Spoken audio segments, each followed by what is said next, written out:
33 personnes reçoivent leur certificat en ingénierie du genre de la chaire UNESCO. Après 9 mois de cours, il leur est conféré le titre d'expert dans ce domaine. Le parrain de la cérémonie, Abdraman Tiemoko, exhorte à la deuxième promotion des experts à être des acteurs clés de la promotion du genre. Euphrasie Yao, initiatrice de la formation en ingénierie du genre, remercie le gouvernement pour ses actions en faveur de l'autonomisation des femmes. Mes remerciements engagés à son Excellence M. Alassane Ouattara, président de la République de Côte d'Ivoire, pour la confiance qu'il a placée en nous et qui me donne la force et le courage de relever les défis qui s'imposent à nous pour la Côte d'Ivoire. La chaire UNESCO, Eau, Femmes et Pouvoir de décision, contribue à la promotion du genre et à un développement équitable.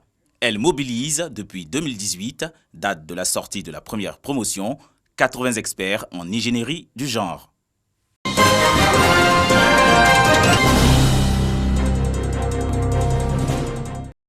C'est une première dans l'histoire de l'INSAC, Institut national des arts et de l'action culturelle.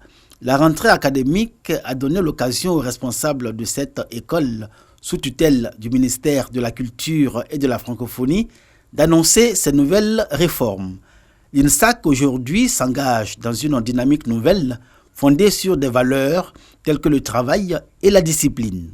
Nous avons trouvé bien de renforcer le volet sécuritaire en instaurant des tenues vestimentaires spéciales qui identifient l'étudiant de l'INSAC, qui identifient l'enseignant de l'INSAC. Le reste, c'est les maquettes pédagogiques adaptées à la formation pratique, c'est les offres de partenariat, les masterclass. C'est cela qui fera que nous aurons des produits finis, des produits adaptés au marché. Nous avons pris la résolution de montrer une belle image à travers notre tenue vestimentaire et nous allons aussi bien travailler. L'Institut national supérieur des arts et de l'action culturelle, anciennement INA, entendez, Institut national des arts, accueille chaque année des étudiants qui y reçoivent différentes formations dans les domaines de la danse, de la musique, de la peinture, du théâtre, de l'architecture et dans diverses autres disciplines qui relèvent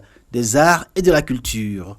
Des hommes et des femmes qui ont laissé découvrir leur savoir-faire et leur talent. Pour le savoir-être, ils ont été édifiés par leur parrain, le général de brigade Touré Apalo Alexandre. Il les a exhortés à la rigueur de la discipline durant leur formation et dans toute leur vie. Je vous encourage à être des militants pour la sécurité de votre pays, des militants pour la bonne marche de l'école ivoirienne. L'INSAC vient de faire un grand pas et le ministère de la Culture et de la Francophonie ne peut qu'appuyer cela, ne peut qu'en être fier. 4 écoles et 3 centres de formation composent l'Institut national supérieur des arts et de l'action culturelle. On y entre par voie de concours. Son plus grand défi, offrir à la Côte d'Ivoire des diplômés talentueux et opérationnels dans leurs domaines respectifs pour le rayonnement de l'art et la culture.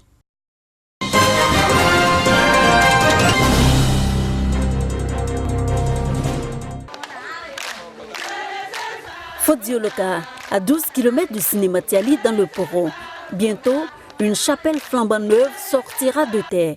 Elle remplacera l'ancienne construite dans les années 70, devenue vétuste et exiguë pour des fidèles de plus en plus nombreux. Grâce au fruit d'une amitié avec un fils du village, Monseigneur Christian Rodenbourg, président du Conseil épiscopal du Québec au Canada, a effectué spécialement le déplacement pour bénir le site. À ses côtés, le président de la conférence épiscopale des évêques catholiques de Côte d'Ivoire, Monseigneur Ignace Bessi Dogbo. C'est un projet que j'espère être capable de soutenir par l'amitié, c'est sûr, par la prière et aussi par peut-être ma présence un jour pour l'inauguration. Cette chapelle sera bâtie sur une superficie de 600 mètres carrés avec une capacité de 600 places, soit 500 de plus que l'ancienne au grand bonheur des populations. Nous sommes heureux que nos parents chrétiens puissent avoir leur édifice au sein du village. On remercie le Seigneur qui a permis tout cela.